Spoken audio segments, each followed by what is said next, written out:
Posibleng nagbibiro lamang daw itong si Vice President Sara Duterte nang sabihin nito na siya ay designated survivor matapos aminin na hindi siya dadalo sa State of the Nation address ni Pangulong Ferdinand Marcos Jr. sa Hulyo 22. Paliwanag nitong si House Secretary General Reginald Velasco na wala namang sistema dito sa Pilipinas na tinatawag na designated survivor, hindi katulad sa Amerika na maihahalintulad sa isang serye sa telebisyon kung saan mag-isa o isolated ang designated survivor. Sinabi ni Velasco, isang cabinet official ang itatalagang designated survivor na hindi dadalo sa State of the Nation address at siya ay nasa tagong lugar.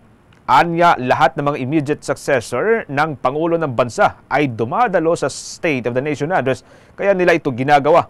Layon ng isang designated survivor o doon po sa may Amerika ay para magkaroon ng continuity dahil magkakaroon kaagad ng successor sakali magkaroon ng hindi magandang insidente habang ginaganap ang State of the Nation address.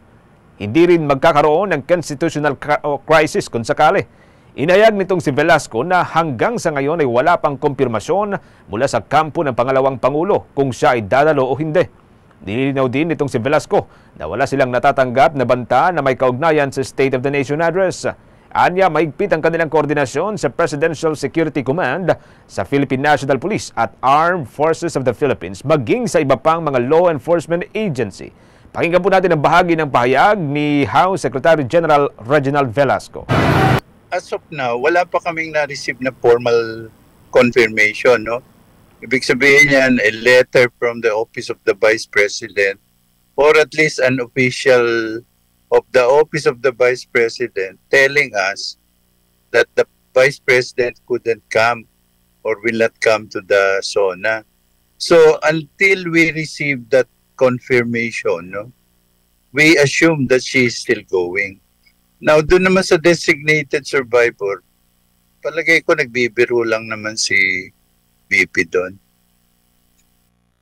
Bahagi po yan ng paliwanag nitong si Secretary General House, Secretary General Reginald Velasco, ukol po dito sa posibleng pagbibiro lamang daw nitong si Vice President Sara Duterte doon sa pagsasabi ho niya o pagbanggit po niya bilang siya ang designated survivor. Baka po ang designated survivor, katulad nga po ng nababanggit ho kanina, ay isa hong individual na nasa linya ho o nasa presidential line of succession na siya ho ay hindi dadalo sa State of the Nation address dahil kung sakali hong magkaroon ng hindi ho magandang mga pangyayari habang ginaganap ang State of the Nation address, siya ang uupo o siya ang susunod doon ho sa linya ng Pangulo. Ito ho ay wala ho sa Pilipinas pero doon po sa Estados Unidos, ito ho ay bahagi ng kanilang saligang batas.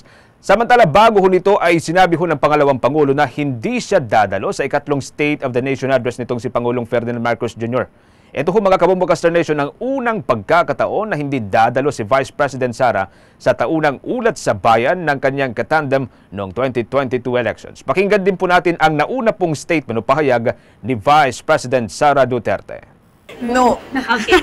No, I will not attend the SONA. I am appointing myself as the designated survivor. Bahagi po yan ng nauna pong statement ni Vice President Sara Duterte na binigyang din nga po niya doon sa pagbisita po niya doon sa may Davao City, bahagi po ng Mindanao kahapon.